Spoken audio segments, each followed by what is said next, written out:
welcome again on my YouTube channel Creative and Info Hub. This is Manisha Meena and welcome again on my YouTube channel.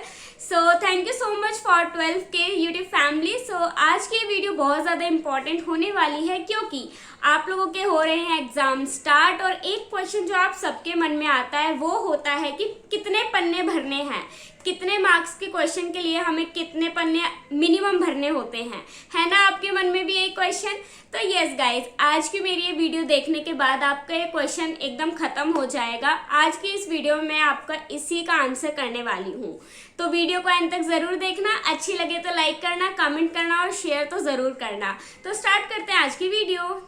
So friends, जैसे कि आप लोगों के exams बहुत ही नज़दीक आ रहे हैं और सेकेंड ईयर के तो एग्ज़ाम स्टार्ट हो भी चुके हैं, तो आपका जो लेटेस्ट एग्ज़ाम पैटर्न है डीएलएड का, उसका जो पार्ट 4 है, पार्ट डी है, उसमें आपके 8 मार्क्स के 8 क्वेश्चन हैं जिनमें से किसी 5 प्रश्नों का उत्तर आपको करना है, राइट।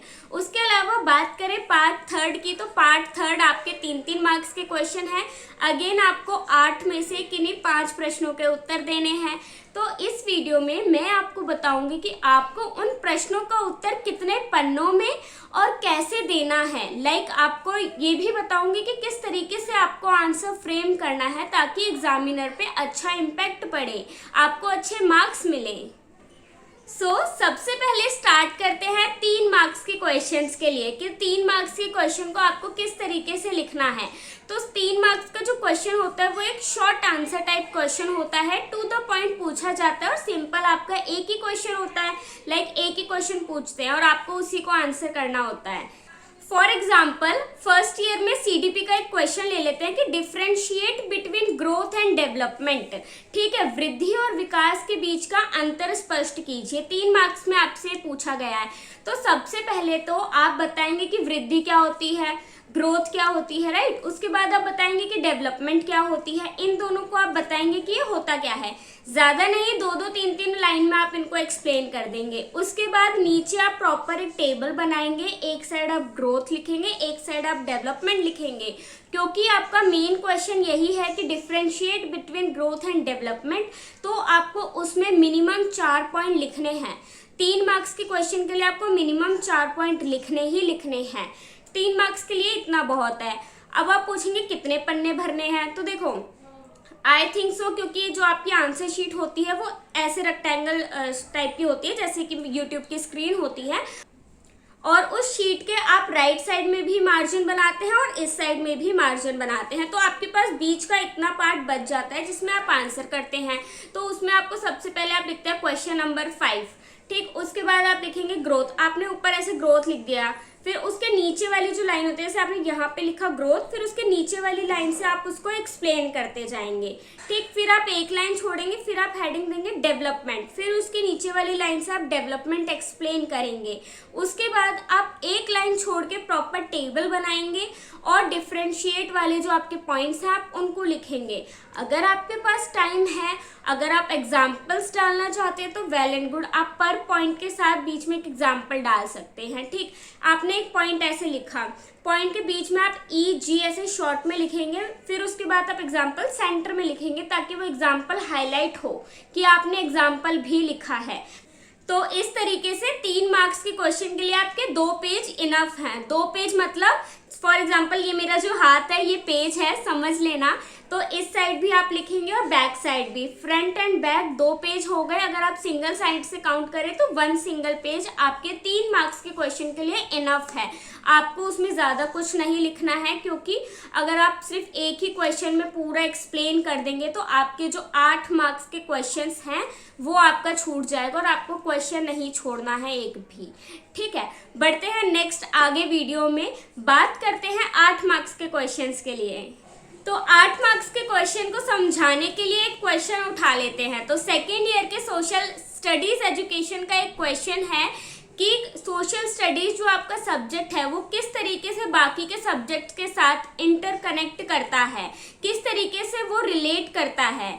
तो आपको इसको 8 मार्क्स के क्वेश्चन में एक्सप्लेन करना है, ठीक। जब आप अपना क्वेश्चन पेपर देखेंगे तो उसमें जो 8 मार्क्स के क्वेश्चन होते हैं उसको वो डिवाइड करके रखते हैं।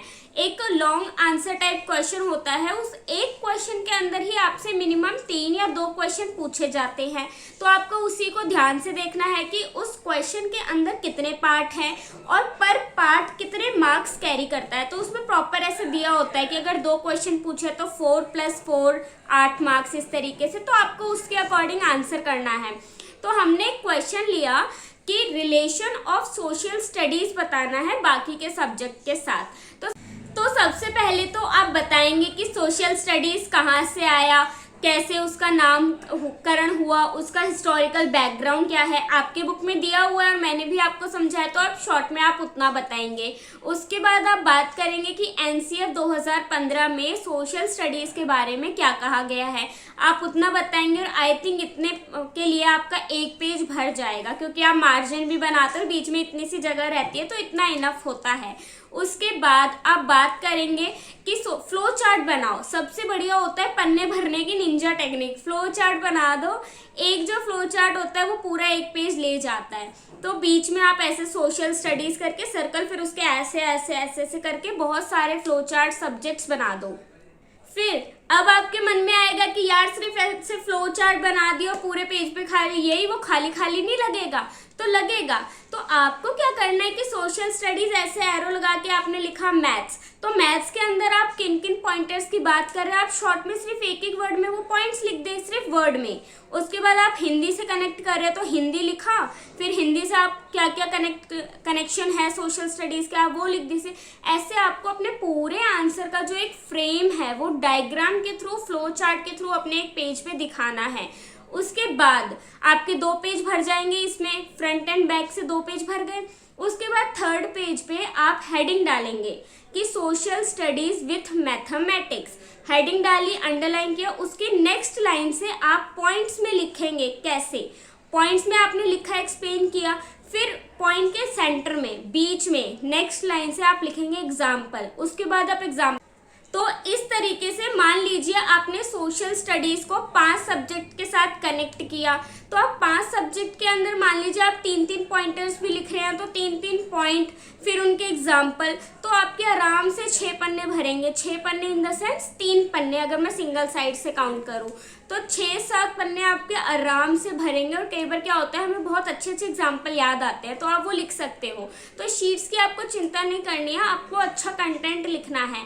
आपके जो एग्जाम्पल्स हैं आपको वो अभी से ध्यान में रखना है, क्योंकि जो एग्जाम्पल्स होते हैं वो आप सोशल साइंस के एग्जाम्पल को साइंस में यूज़ कर सकते हो, मैथ्स में यूज़ कर सकते हो, हिंदी, इंग्लिश, बाकी के सब्जेक्ट में भी यूज़ कर सकते हो, है ना।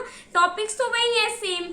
उसके बाद एक चीज़ और जो मुझे बतानी है, आप लॉन्ग आंसर टाइप क्वेश्चन लिख रहे हैं, आपने अपना आंसर पूरा कंप्लीट कर दिया, आपका जो आंसर था वो खत्म होता है पेज के सेंटर पे। सपोज ये यूट्यूब की स्क्रीन है और यहाँ सेंटर पे आपका खत्म हो गया, तो ऐसा नहीं करना कि अगला क्वेश्चन यहीं से स्टार्ट कर दिया।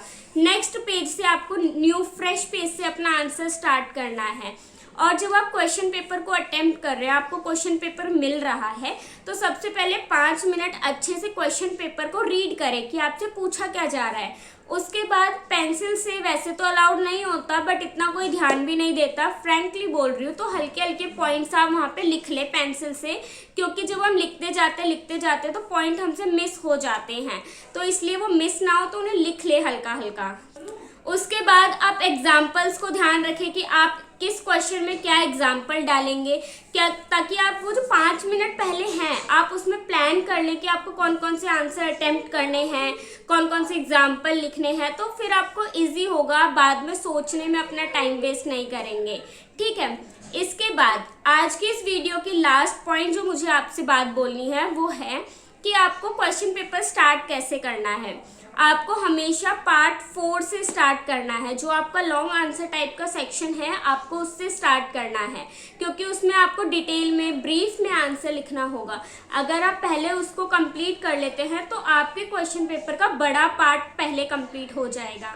जो सबसे बड़ा पार्ट होता है ऑब्वियसली वो ज़्यादा टाइम टेकिंग होता है, तो इसीलिए आपको पहले फ्रेश मूड से उसको कंप्लीट करना है, क्योंकि बहुत सारे बच्चे जो स्टार्टिंग में 1 मार्क्स क्वेश्चन से स्टार्ट करते हैं, उनका क्या होता है, वो आराम आराम से करते हैं और फिर टाइम निकलता जाता है तो प्रेशर बनता है कि यार मेरा अभी वो वाला सेक्शन रह रहा है, मैं कैसे करूँगा, और हड़बड़ी में उनके पॉइंट मिस हो जाते हैं।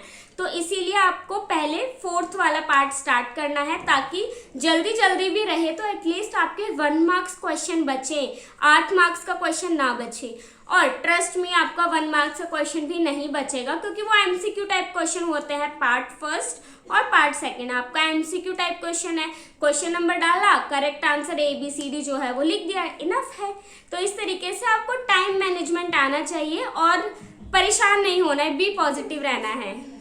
सो आई होप आज की वीडियो आपके लिए हेल्पफुल रही होगी। If yes, do like this video, share करें अपने फ्रेंड्स के साथ ताकि ज़्यादा से ज़्यादा स्टूडेंट के पास वीडियो पहुंचे, उनके लिए हेल्पफुल हो। एंड यस, अगर आप मेरे चैनल पे फर्स्ट टाइम आए हैं तो do subscribe my channel, it's free to subscribe. उसके साइड में जो बेल आइकन है उसको भी हिट कर लेना ताकि मेरी कोई भी वीडियो आपसे मिस ना हो।